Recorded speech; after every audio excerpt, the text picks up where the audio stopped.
I want you to picture a really hyper-specific moment. You probably know this exact moment. Oh, I'm sure I do. Right.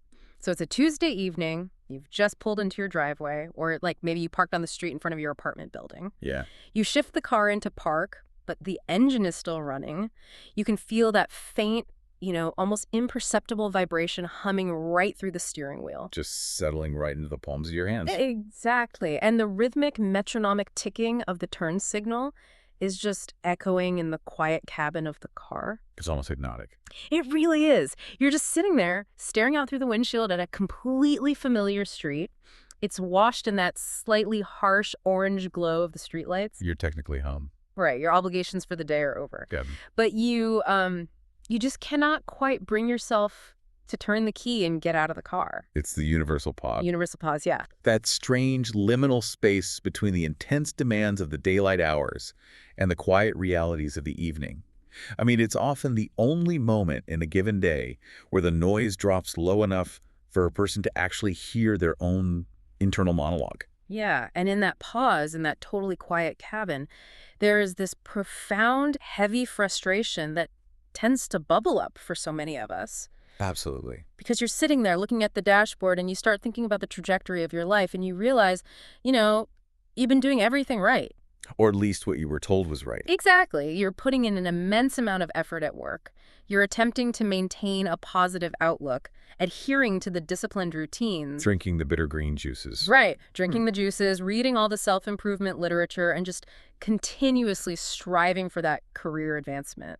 Or maybe that perfect, harmonious relationship. You're exerting massive amounts of physical and mental energy every single day. And yet, despite that absolute mountain of well-meaning intention, the physical world you're inhabiting feels entirely unyielding. Like hitting a brick wall. Yes. The scenery of your life is not fundamentally changing. It feels less like progress and more like you're standing in an empty room, shoving your shoulder against a heavy iron door that just refuses to budge. And you're exhausting yourself. Completely. You're sweating, your heart is pounding, you're putting in all this physical exertion, but the door remains locked. And the question that echoes in that parked car is like, why does it feel so punishing? Why does reality feel like it is actively resisting our efforts? Right. Why? Well, the resistance you're feeling in that moment is not a malfunction of the universe. It's not bad luck. Okay. And it is certainly not a lack of effort on your part. It is a symptom of a fundamental misunderstanding of how our environment is actually constructed. A misunderstanding. Yes. The physical world operates based on an incredibly precise, complex architecture. But the overwhelming majority of humanity is navigating this architecture entirely blindfolded. Wow. Blindfolded. They do not know the underlying rules. I mean, think about it like this. If you are sitting at a chessboard, but you firmly believe you are playing checkers, the game will continually, relentlessly punish you. Because you're making the wrong moves. Exactly. You will lose your pieces, you'll find yourself cornered, and you will feel that exact exhaustion you described in the car, simply because the rules you are applying do not govern the board you are actually playing on. This is exactly why we are exploring this particular framework today. If you are listening right now and you feel like you're endlessly shoving against that locked door, you need to understand what game you are actually playing. You have to take the blindfold off. Right. Our mission in this conversation is to completely shift your perspective.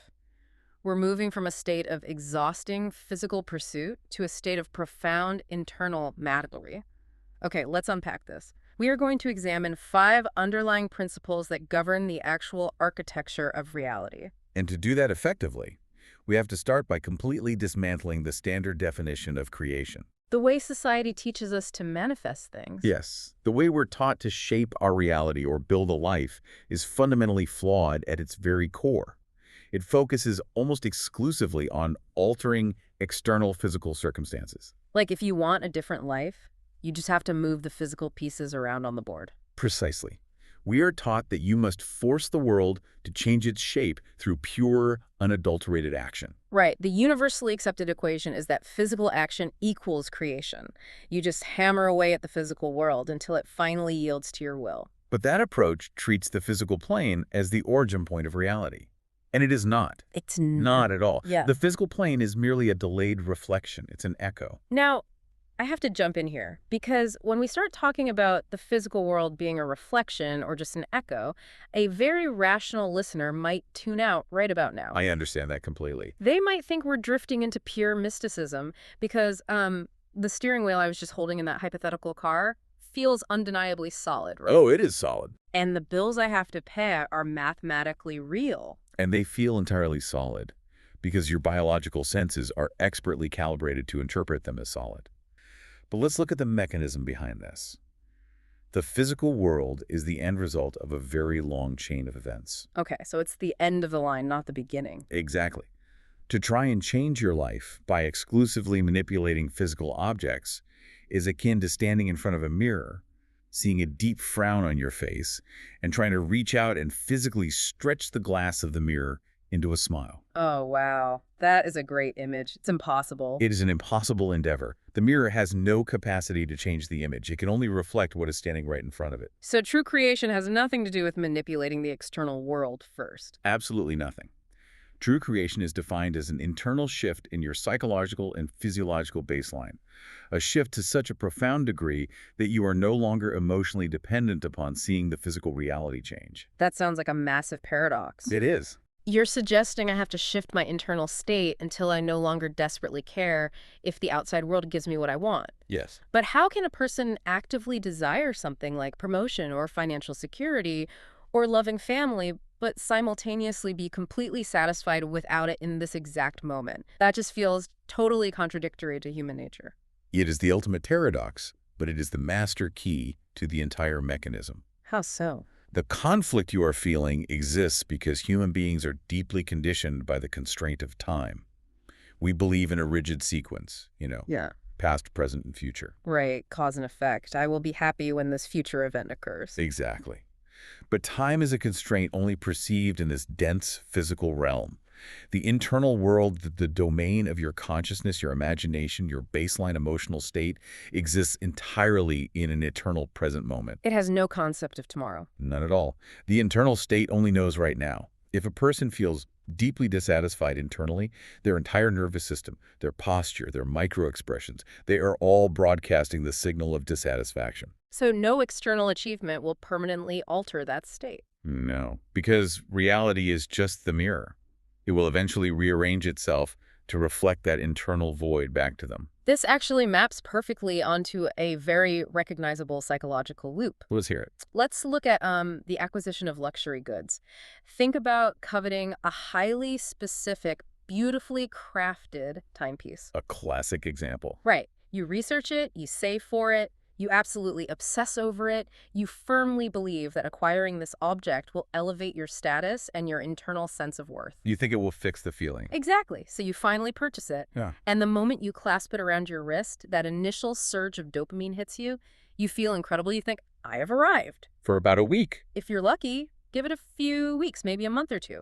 Eventually, you wake up on a random Tuesday, look at the watch, and realize that the exact same baseline anxiety, that same quiet emptiness you felt before the purchase, has crept right back into your chest. The mirror just found a shiny new frame. Yes, but the reflection staring back is identical. That is a flawless behavioral example. The physical item never possessed the inherent power to permanently alter your state of consciousness. It was just a temporary distraction. A brief spike in neurochemicals. Yeah. But your baseline remained unchanged, and so your experience of reality reverted to its mean. Okay, I understand the mechanism there, but I want to push back on the premise of desire itself. Wanting things is biological, right? It can be. Like when I am physically hungry, my stomach begins to cramp. I feel a literal ache. Eating a meal solves that problem. Are you telling me I should just sit in my chair, shift my internal consciousness, and pretend to feel full without consuming any food? I am so glad you drew that distinction, because it highlights a crucial boundary. We must completely separate biological survival mechanisms from the architectural creation of our broader reality. Okay, so hunger is different. Biological hunger is a physiological alarm bell. But when it comes to the trajectory of your life, your wealth, the quality of your relationships, your ultimate fulfillment, you are confusing the effect with the cause. I see. I'm looking at the meal as the cause of psychological satisfaction. Precisely. In the architecture of reality, your internal state of consciousness is the absolute sovereign cause. Everything physical is a trailing effect. A trailing effect. Yes. If you walk around with an internal state of prominent psychological starvation, a deep-seated belief that you are unworthy or lacking the overarching environment will ensure you continuously encounter situations that leave you feeling starved. No matter how many metaphorical meals I consume. Exactly. Betrayals, failures, lost opportunities. The mirror must reflect the starvation. Okay, that clarifies the boundary a lot. Biological needs are immediate, but psychological reality is a projection. Hmm. So if the physical world is just this delayed, unyielding mirror, and our internal state is the only thing casting the reflection, what is the actual raw material we are working with here? What dictates the image we cast? Yeah, exactly. This brings us to the first foundational principle of this framework. The raw material of reality is your sustained attention. And the governing rule is this: attention possesses a magnitude far greater than intention. Wait, really? Because we hear so much about the power of intention these days, but you are saying attention completely overrides it. Every single time. Without exception. I really want to explore why that is. Because our culture right now glorifies intention. It certainly does. We are constantly told to set our intentions. People write their daily intentions in these nice leather-bound journals. Teams sit in corporate retreats and map out their strategic intentions for the entire quarter. And yet, observe the actual outcomes across the globe. These usually don't match up. Not even close. A staggering majority of humanity intends to experience a better life. No rational person wakes up and actively, purposefully intends to be miserable. No, of course not. No one intends to face financial ruin or to feel profoundly isolated. Intention is basically universal. Yet, a vast portion of the population experiences those exact harsh conditions. Why? Because intention is merely a surface-level intellectual wish. A wish. Attention, however, is the actual mechanism of universal alignment. Wherever the mind concentrates its focus, it creates a centralization of psychological and physiological energy. It tunes the body's filtering mechanisms. Yes. And that sustained concentration inevitably alters behavior, perception, and ultimately physical circumstances. So attention is the actual building block. It is the code being typed into the terminal. Exactly. Let's analyze the architecture of negative emotion through this lens. All sustained negative emotions, chronic anxiety, deep frustration, lingering paranoia, they do not originate from the external world. Even though we constantly blame the external world for them. We do, but they stem from a single internal root cause. You are centralizing your focus, your most valuable resource, on an undesired reality. By fixating on what's going wrong. By fixating on the lack of resources in your bank account or the harmony that is missing in your household, you are actively pouring your energetic capital into fueling the very state you desperately wish to escape. Okay, let me bring this down to a really visceral sensory level so we can actually feel the mechanics of this. Please do. Think about a morning when you are running late for something incredibly consequential. Oh, that's a stressful feeling. Right, a vital flight or a huge career-defining presentation, and you are completely trapped in gridlock traffic. Nowhere to go. Notice what happens to your physical body in that environment. Your jaw completely locks up. You are gripping the steering wheel so hard the tendons in your hands are aching. Your breathing changes too. Yes, your breaths become these shallow, jagged little gasps trapped right in the top of your chest. You are sitting in that seat, vibrating with sheer cortisol and stress. A perfect storm of negative focus. And in that moment, your intellectual intention is very clear. I intend to be on time. I intend for this traffic to move. But your attention, your total, overwhelming physiological focus is entirely saturated in the reality of lateness. You're visualizing the disaster. Exactly. You are visualizing the missed flight, the angry boss, the fallout. You are actively investing all your biological energy into the chaos. And by doing so, you are locking your internal state to the frequency of failure. Your brain's filtering system is no longer looking for solutions. It is only gathering evidence to confirm your disaster scenario. You are commanding the mirror to reflect more chaos. Precisely. I can completely relate to that physical sensation. But so what does this all mean? Are we supposed to just ignore our problems? If the bank account is genuinely empty or a relationship is genuinely falling apart, do I just pretend it isn't happening? That is the most common critique of this philosophy, and addressing it requires nuance. The solution is absolutely not toxic positivity or willful delusion. Okay, good, because that sounds exhausting. You do not ignore the problem. Instead, you must recognize that your current physical problem is an old echo. It is the delayed physical crystallization of your past attention. It's an echo. You are looking at a fossil. To change the future trajectory, you must remove your active emotional attention from the fossil. You acknowledge the echo exists, but you actively refuse to shout back into the canyon. Okay, let me offer an analogy to see if I am grasping the mechanics of this. Let's hear it. Imagine human consciousness is a vast, incredibly powerful radio receiver. Okay. Your intention is simply knowing what genre of music you want to hear. You wake up and declare, I intend to listen to smooth, calming jazz today. That is your intention. Right. But your attention, that is your physical hand, actually gripping and turning the tuning dial. You can verbally declare your intention to listen to jazz all day long, but if your hand is nervously, obsessively twisting the dial to a station that is broadcasting deafening static... You are only ever going to hear static. Exactly. And the tragedy of the human condition is that most people are sitting in their cars blasting static through the speakers, gripping the wheel and shouting over the noise, I intended to listen to jazz. Why is my life giving me static? That is a brilliant translation of the concept. The overarching environment does not respond to your intellectual intention. It only reads the dial. It only reads the dial. And the dial is your sustained emotional and psychological attention. If your dial is perpetually tuned to the anxiety of lacking resources, the environment will broadcast the reality of lacking resources with flawless, high-definition clarity. Okay, so the first operational step is recognizing we have to forcefully take our hand off the dial that is playing static.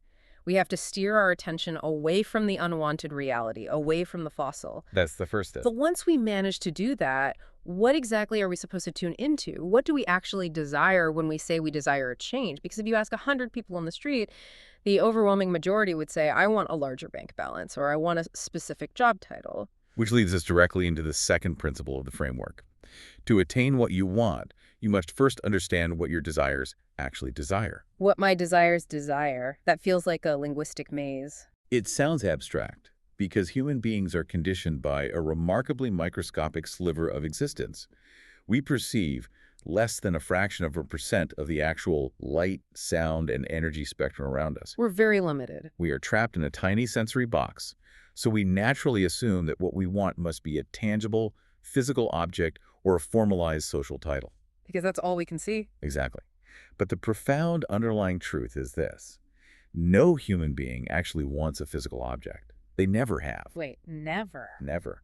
What they want is the subtle internal feeling, the state of consciousness, the psychological relief that they firmly believe the physical objects will miraculously provide for them. So we're just using physical objects as a delivery mechanism for a feeling. Precisely.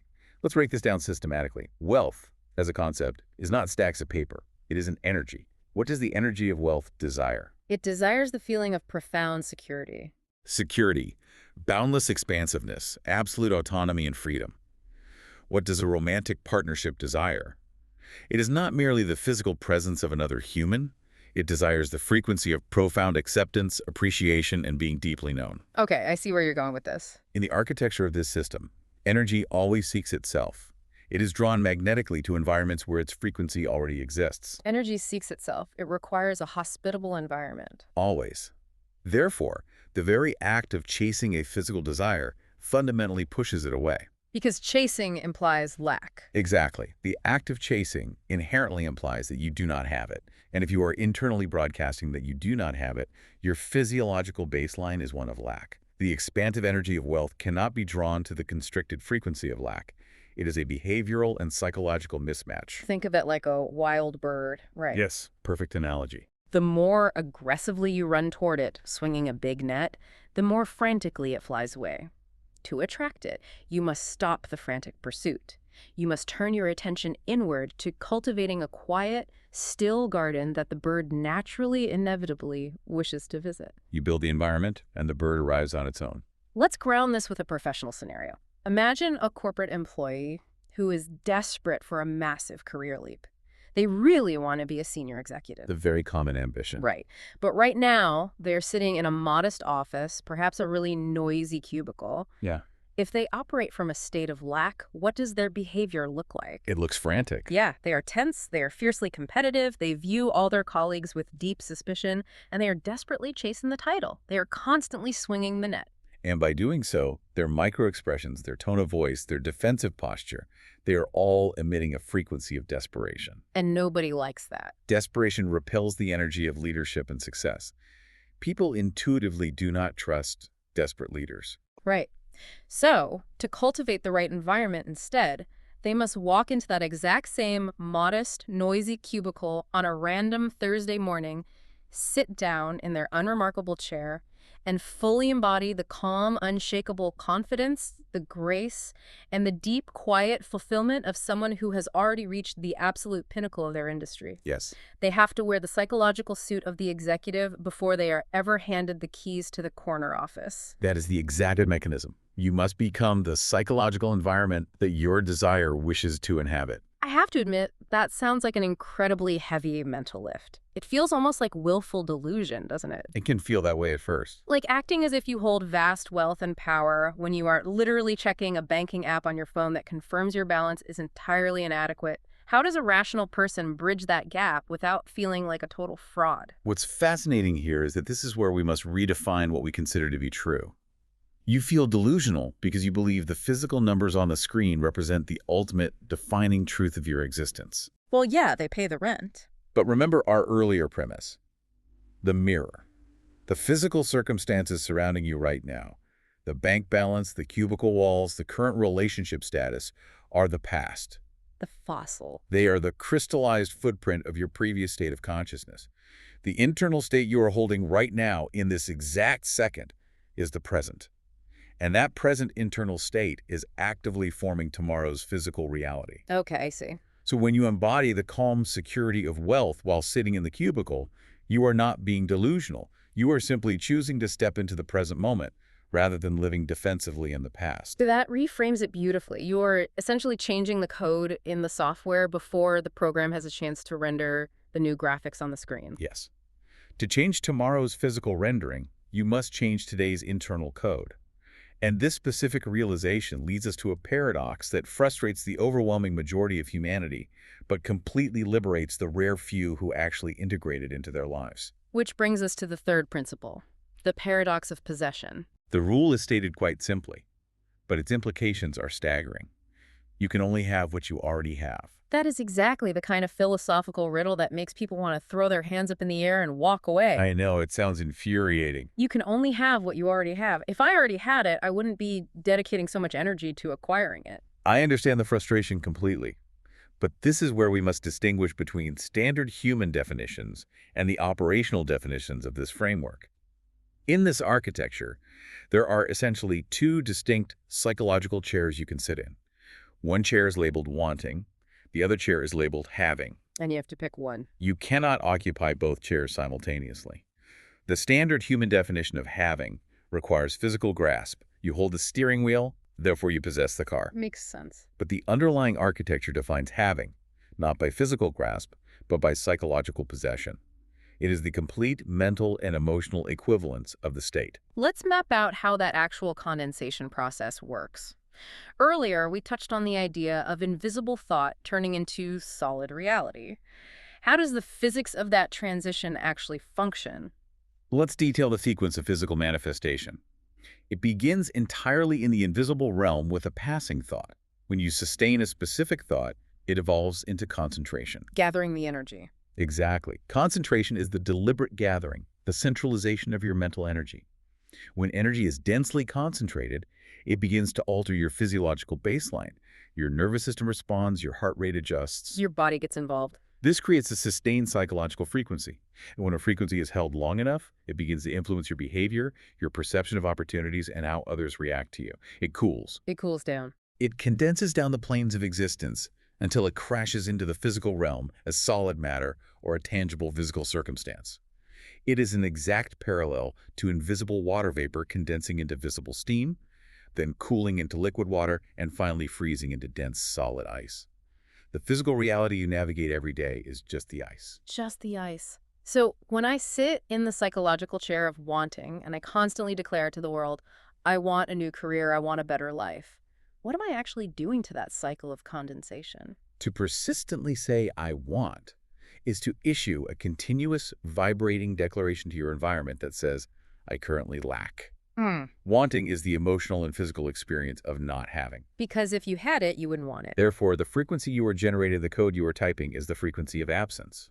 If the operational definition of possession dictates that you are currently possessing lack, then the physical reflection of the ice that eventually forms around you will remain entirely barren. You will successfully manifest more situations that cause you to want. Let me try a sensory example to really lock this concept in for myself. Go for it. Think about the actual act of putting on a heavy winter coat. You are standing outside in the bitter wind, you are shivering violently, your teeth are literally chattering. In that specific moment, you actively, desperately want to put on a coat. Your entire focus is dominated by the lack of warmth. Right. Then you step inside and you slip the coat on. You pull the heavy zipper all the way up to your chin.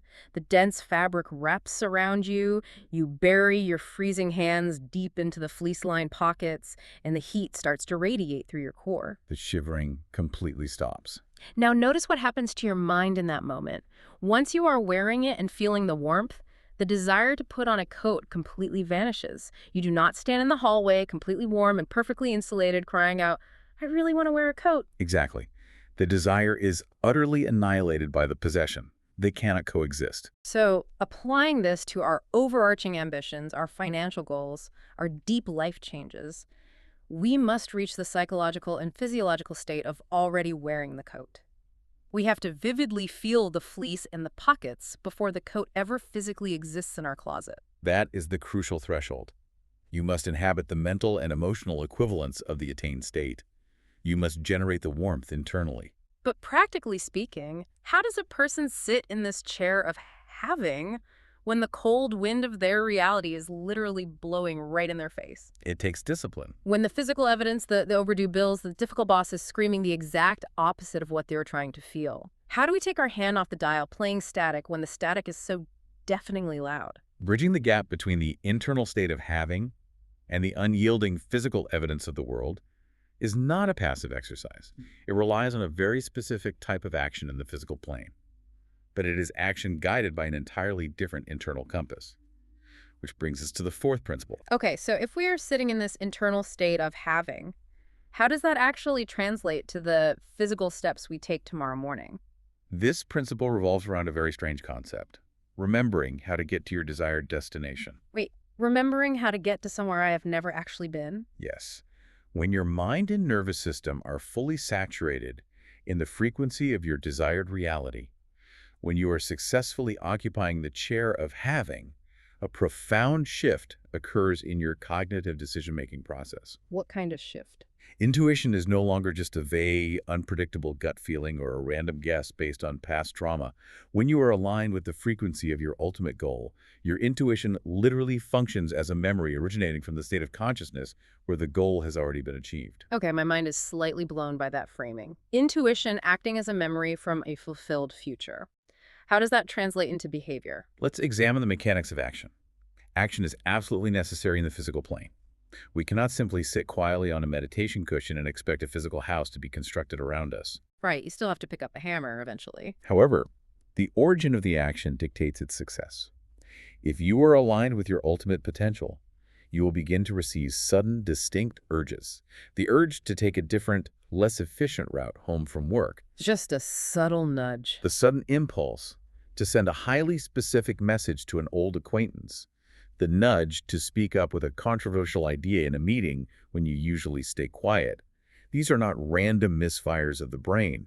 They are directional nudges echoing backward from that attained state. Wow. And this is the failure point for many. This requires immediate, decisive execution. Hesitation kills the alchemy. Because the moment you hesitate, the logical, fear-based survival mind steps in and violently talks you out of it. It says, don't send that email, you'll look foolish. It talks you right out of the alignment. Let me give you a concrete, real-life scenario of how this looks in motion outside of the corporate world. Let's hear it. Think about an elite, world-class athlete. Picture a veteran soccer player stepping out of the dark tunnel and onto the damp, perfectly manicured grass of a massive stadium. The energy is intense. The stadium lights are blindingly bright. The roar of the crowd is a literal physical pressure against their chest. Before the referee even blows the whistle to initiate the match, that elite player has internally, psychologically experienced the victory. They've already won in their mind. Yes. They have saturated their nervous system in the frequency of having already won. Because of this profound internal alignment, once the game actually starts, their physical movements are not calculated from a place of panic or analytical thought. No time for that. Exactly. The explosive speed, the micro adjustments in their footwork, the split-second decision to pass a fraction of a second before a defender arrives, it all happens automatically, without conscious, heavy effort.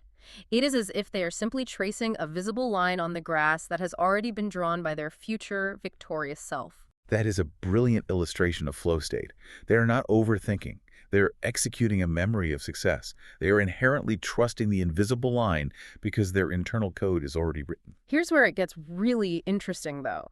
I want to challenge this concept because intuition is a word people throw around constantly to justify terrible, impulsive decisions. Oh, absolutely. I mean, I have seen people follow what they claimed was their intuition, and it led them into incredibly chaotic, painful, or completely destructive situations. A devastating business partnership, a highly toxic relationship. Why does that happen if intuition is this magical, flawless compass? Because the compass never judges the destination. It only points to your dominant magnetic north. And you have to ask yourself a terrifying question. What magnetic north have you calibrated your internal system to? Oh. If you are internally vibrating in a baseline frequency of deep unworthiness, chronic fear, or self-sabotage, your intuition is still working flawlessly. But it is now an echo from a future where your worst fears have been realized. That is deeply unsettling. Your brain's pattern recognition system will expertly, flawlessly guide you into the exact circumstances, introduce you to the exact bad business partners, and draw you toward the exact toxic individuals that will perfectly validate your deeply held fear and bring about your destruction. Wow. So the internal compass doesn't possess a moral filter. It just points relentlessly toward the frequency you are wearing. If you are wearing the frequency of tragedy, it will actively guide you to a tragedy, and it will feel like a gut instinct to go there. Precisely. Your mental nudges will say, trust this person, they feel familiar. And it will be the very person who betrays you. Because your internal state required a betrayal to validate its existence. It feels familiar because it matches your internal chaos. That is deeply terrifying, but also incredibly empowering once you truly understand it. It means we are entirely at the helm of the ship. We always have been. So the ultimate question becomes, how do we ensure our compass is permanently calibrated to our highest potential rather than our deepest, most insidious fears? How do we hold that expansive frequency without slipping back into the familiar gravity of chaos? This brings us to the fifth and final principle.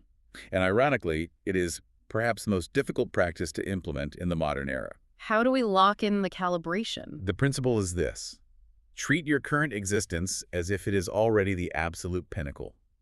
And to achieve this, you must cultivate a state of profound, uncompromising relaxation and stillness. I can already hear the collective groan from the audience at the word stillness. I expect it. Because the modern world does not just discourage stillness, it actively, aggressively demonizes it. We live in an era that demands endless, perpetual restlessness. If you are not producing a tangible output, consuming information, or actively worrying about a future metric, you are labeled lazy. You're falling behind. Right. We are highly praised for the hustle, for burning the candle at both ends, for sleeping less and grinding more. And that relentless cultural conditioning is exactly why the overwhelming majority of people are completely losing the game of reality. The system is structurally designed to keep you restless. Why is restlessness such a massive barrier? What is happening internally when we are just hustling all the time? If we connect this to the bigger picture, think about the ultimate end goal. When a human being finally reaches the absolute zenith of their desires, when they achieve unshakable financial security, when they are surrounded by deep, genuine, effortless love, when they have fulfilled their life's grand purpose, what is their baseline physiological and emotional state? It's not frantic panic. Exactly. It is not checking their email at midnight with a racing heart. It is profound oceanic relaxation.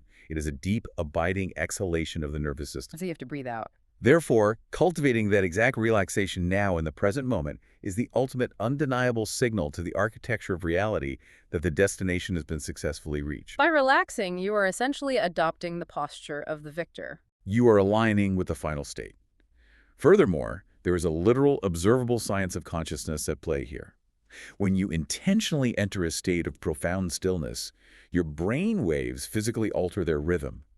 You move out of the high-frequency, highly stressed beta state, which is where all that anxiety lives, and you slow down into alpha and theta states. Slower, deeper, more rhythmic waves. Yes, and those specific brainwave states act as the literal gates to the subconscious mind. When you are frantic, stressed, and trying to force the physical world to change, those gates are locked shut behind heavy iron doors. You can't get in. You could stand there and shout positive affirmations until your voice is entirely hoarse, but they will simply bounce off the iron door.